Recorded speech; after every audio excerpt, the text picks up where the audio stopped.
Welcome back to Pakistan. आज रात मुशाहिदुल्लाह खान साहब से हम ये पूछने जा रहे हैं कि जो इकदामात इस वक्त हुकूमत ने लिए हैं वो मुस्तकिल हैं या नहीं। इससे पहले एक जुमला आप ऐड करना चाह रहे हैं कारी साहब। एक बात कही जा रही थी कि दुनिया के बहुत सारे ममालिक, जिसमें ईरान की भी मिसाल दी गई, हिंदुस्तान टर्की की भी दी गई, जी दी गई, दुनिया के वैसे ममालिक भी हैं जो बिल्कुल अमेरिका के नाक के नीचे बैठे हैं, लाइक वेनेजुएला।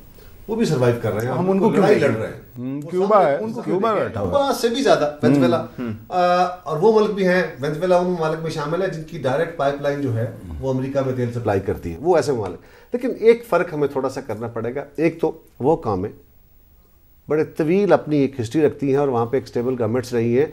पाकिस्तान में जो इस वक्त निज़ाम है, पॉलिटिकल पार्टीज़ के अंदर भी और लोगों का भी जो कल्चर है और इदारों के अंदर भी जो कल्चर है, इसको एंटी डेमोक्रेसी फोर्सेस ने जितना बुरी तरह रगेदा है, इसको बनना था ना, इसको बनने नहीं दिया गया प्रॉपरली।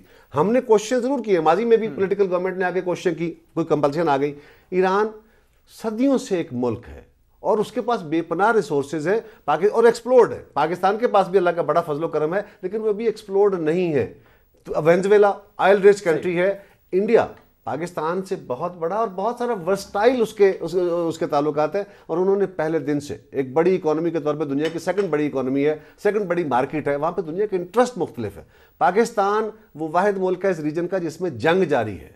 अफगानिस्तान तो पहले भी ऐसे था, तो पाकिस्तान वो वाहिद मुल्क है जहां पाकिस्तान की इंटरनल प्रॉब्लम भी है कि यहाँ पे एक दहशतगर्दी का ऐसा बुरा जिन हमारे पीछे चपटा है कि वो पाकिस्तान की सोसाइटी को खाए जा रहा है और बहुत दूर तक सरहद कर चुका है। लिहाजा हमारे कुछ डायनेमिक्स मुख्तलिफ है, हमारा इन्हिसार दुनिया के बाकी ममालिक की तरह नहीं है। थोड़ा डिस्कशन को आगे बढ़ाएंगे। इकदाम जो अब लिए हैं खान साहब, ये परमानेंट है, क्योंकि नवाज शरीफ साहब ने भी कहा था जब तक माफी नहीं मांगी जाती तब तक सप्लाई आप रोके रखें। तो इसका मतलब कि बाद में ये सिलसिला शुरू हो जाएगा और जैसे चल रहा था वैसे ही चलता रहेगा। देखें, मैं एक जुमला मैं भी कहना चाहता हूँ। पहले मैं अभी तक कायरा साहब ने अच्छी बातें की हैं, लेकिन मैं कन्विंस नहीं हो पाया। उसकी वजह मैं आपको एक मिसाल दे के बताता हूँ। मसलन आजकल पार्लियामेंट्री कमेटी भी बैठी हुई है जो प्रोब कर रही है जी, नेशनल सिक्योरिटी। उन्होंने रज़ा रब्बानी साहब उसके चीफ हैं, उन्होंने ये हुकूमत से कहा है कि आपके जितने भी एग्रीमेंट्स वगैरह हैं ये सारे वार में और दीगर अमेरिका से जो भी है वो हमें दें। अब ये शर्म की बात है कि पार्लियामेंट्री कमेटी को ये वैसे ही पता होना चाहिए, हर पार्लियामेंटेरियन को, कि हमारे क्या मामला आते हैं, हमारे क्या इनसे मुआहदे हैं। हमारे मुआहदे रिटन है, वर्बल है, किस वो सारी बातें। इसका मतलब है कि शुकूक व शुबहात है ना, तभी तो पार्लियामेंट्री कमेटी हुकूमत को कह रही है कि हमें मुआहदे भेजो, पहले हम देखेंगे, उसके बाद फिर हम अपनी जो भी राय है वो कायम करें। ठीक है, तो आपका सवाल क्या था? मैंने कहा ये जो इकदाम लिए गए हैं ये मुस्तकिल हैं या आर्जी हैं? देखें, अभी तक ये आर्जी इसलिए है, मैंने देखे ना, मैं जो बेसिक बात कर रहा हूं उसका जवाब मुझे नहीं मिला ना। देखें, अगर एक एजेंडे के तहत हो, एक बुनियाद के तहत हो, फिर तो अब ये भी बातें तो हो रही हैं ना। वज़ीर आज़म साहब ने भी कहा, दीगर लोग भी कह रहे हैं कि जी हम मतलब कि एक तरफ नेटो सप्लाई बंद की, दूसरी तरफ कह रहे हैं हम बड़े अपने ताल्लुकात और ये फलाना, और ये भी आ रही है कि ये वापस भी हो सकते हैं। अब होते हैं या नहीं होते, ये तो जब वापस होंगे तो पता लगेगा। ये क्यों आ रही हैं? इसलिए कि हमें भी इस बात का यकीन नहीं है कि हुकूमत करेगी क्या, क्योंकि हमें मालूम ही नहीं है कि पॉलिसी है क्या। देखिए ना, आप जब तक एक परमानेंट पॉलिसी अगर पॉलिसी में बनने का रहनुमा असूल का फ़ायदा ये होता है कि उससे डेविएट करना मुश्किल होता है। मसलन प्राइवेटाइजेशन है, उसकी एक बेसिक पॉलिसी तय हो चुकी है, अब कोई हुकूमत आए उस पर अमल दरामद कराना उसका फ़र्ज़ भी होता है। ठीक है, जब तक उसको आप रिव्यू ना कर लें। अच्छा, यहाँ पे रिव्यू हुआ ही नहीं है, ठीक है, आप इक़दामात कर रहे हैं तो वो कच्चे इक़दामात होते हैं, उनकी कोई हैसियत नहीं होती। पार्लियामेंट बहुत हद तक मुमकिन है कि हम वापस वहीं पे चले जाएं जहां से इसलिए कि पार्लियामेंट से पूछ के तो आपने ये इक़दामात नहीं किए ना। पार्लियामेंट तो पहले ही अप्रूवल दे चुका है ना। अप्रूवल इन चीज़ों की बात नहीं है। पार्लियामेंट ने ये कहा कि आप पॉलिसी चेंज करें, मैं वही बात कर रहा हूँ, मैं बेसिक बात कर रहा हूँ।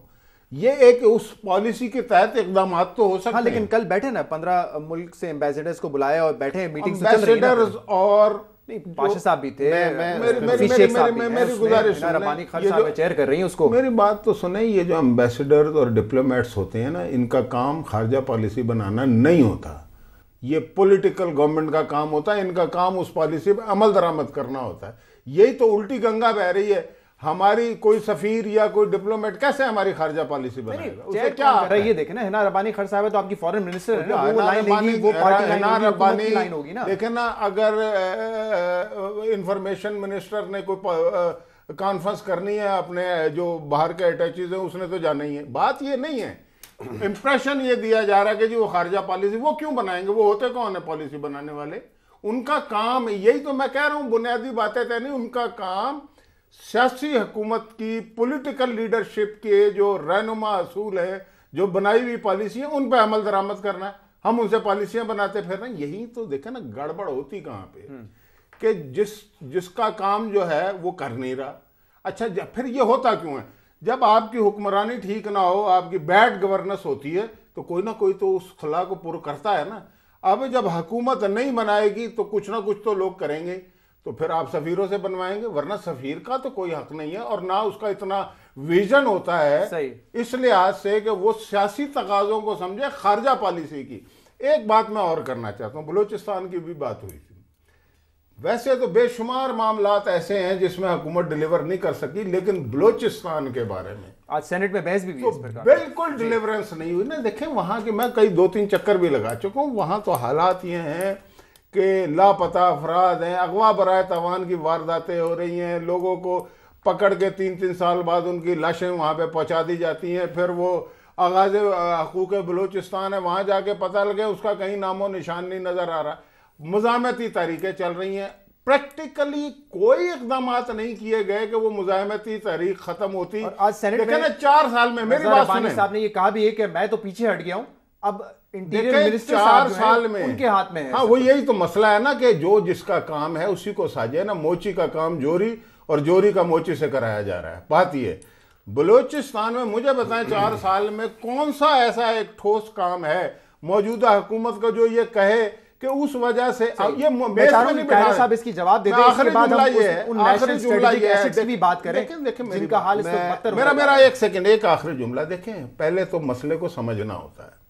बलूचिस्तान का एक तो तारीखी मामला है, अभी जो फौरन हुआ था परवेज मुशर्रफ के दौर में जो अकबर बुगटी का कत्ल हुआ था, उसके बाद वहां पे मुज़ाहमती तहरीकें शुरू हुई हैं, ठीक है। अच्छा, अकबर बुगटी के अपने लोग जो हैं वो कह रहे हैं कि जिस सिवाय माफी से तो कुछ भी नहीं होता। अच्छा, उस पर आप अगर फौरन आते ही एक्शन लेते तो वहां मुज़ाहमती तहरीक शुरू ना होती, ठीक है। आज भी मुज़ाहमती तहरीक के लोगों से आप 4 साल में आपस में बैठ नहीं सकें, तो ये तो कितनी बड़ी नाकामी है। और फिर आप ये कहें कि जी कुछ लोग कहते हैं जी बलूचिस्तान में हमने ये कर दिया हुआ कि कुछ नहीं हुआ। जी कारी साहब, देखिए गुजारिश है कि बलूचिस्तान से मैं आगाज कर लेता हूँ, काफी लंबी बहस में शाहिदुल्लाह साहब ने कई सारे खारजा पॉलिसी बना कौन रहा है, मैं बना रहे हैं, काफी सारे इश्यूज आ गए, तो मैं इनको कोशिश करता हूँ कि सम अप कर दूं जल्दी जरा। गुजारिश ये है कि बलूचिस्तान के बारे में जो कुछ हुआ काफी नहीं है, ये मैं एग्री करता हूँ अपने गुफ्तगू के आगाज में। वो कह रहे अभी बहुत कुछ मैं बताने लगूँ क्या हुआ है। सवाल यह है कि बलूचिस्तान का या नेशनलिस्ट बेसिकल एलिमेंट का वहां पे एजिटेशन था क्या, जो आज एक तहरीक की सूरत में है। ये पुरानी आइडियोलॉजिकल डिबेट है, आपकी गवर्नमेंटें भी रही, हमारी गवर्नमेंट इससे पहले भी रही, लेकिन ये तहरीक उस वक्त से थी। उनके इश्यूज क्या थे? 2 मेजर इश्यूज थे। एक प्रोविंशियल ऑटोनॉमी कि हम किसी दूसरे सूबे से रूल नहीं होंगे, और दूसरा वसाइल के ऊपर हमारा अपना हक होना चाहिए। डिवाइड जो अपना आपका पूल है वो शेयर प्रॉपर जाना चाहिए। आपने नेशनलिस्ट एनएफसी किया, कॉन्स्टिट्यूशनल अमेंडमेंट में आपने प्रोविंशियल ऑटोनॉमी दी, ये आपने उनके जो बेसिक इश्यूज थे वो एड्रेस कर दिए। अब बलूचिस्तान का एक और नेशनलिस्ट एलिमेंट का एक और इशू था कि जी हमें फेडरेशन में हमारा हक नहीं मिलता, नौकरियों में हमारा हिस्सा नहीं मिलता। आपने क्या किया?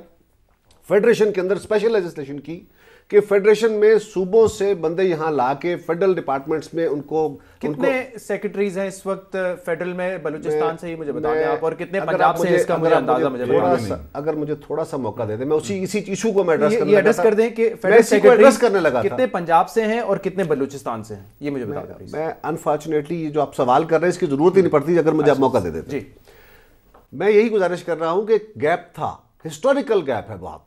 वहां पे फेडरल गवर्नमेंट ने क्या किया कि आपके पास देखे ना प्रमोशन आपने देनी है, फर्ज करें उस ग्रेड में आपके ऑफिसर्स नहीं है और वो जो क्राइटेरिया है 21 से 22 ग्रेड में जाने का वो फिलफिल नहीं हो रहा, इसका मतलब है आप उनके साथ माजी में जाती कर चुके हैं। हमने ग्रेड 16 से या 17 से लेके 20 तक या 21 तक बाकायदा गवर्नमेंट ने पॉलिसी बनाई कि प्रोविंशियल गवर्नमेंट के ऑफिसर्स को फेडरल गवर्नमेंट में डिपार्टमेंट्स में लो, उनको मर्ज करो इनमें और बलूचिस्तान का कोटा पूरा करो। ये पहली दफा हुआ। 5,000 नौजवानों को पहले और 5,000 को दोबारा, ये 10,000 अफराद को वहां पे जो बेरोजगारी की कैफियत थी उसको एड्रेस करने के लिए फेडरल गवर्नमेंट ने जॉब्स दी। 50 अरब रुपया पिछले साल से जायद बलूचिस्तान को, 150 अरब रुपया पंजाब को, बाकी सूबों को भी इस तरह जा रहा है। एनएफसी की वजह से जायद जा रहा है, रिसोर्सेज के ऊपर उनका हक तस्लीम कर लिया गया। फिर क्या वजह, क्या वजह बता दें कि वो क्यों नहीं बैठना चाहते और अपनी लिबरेशन की बात क्यों हो रही है? देखिए ना, बात यह है कि लिबरेशन की बात आज नहीं, लिबरेशन की बात तो 70 की दहाई से तो कर दिया ना। आप कह रहे हैं हमने तो ये तमाम चीजें दी हैं भाई इस तरह नहीं होता। बहुत सारे फैक्टर्स, हम एक्सटर्नल फैक्टर्स को भी वहां पे रूल आउट नहीं कर रहे। और ये एक हिस्टोरिकली एक अलहदगी का एक कॉन्सेप्ट वहां मौजूद है।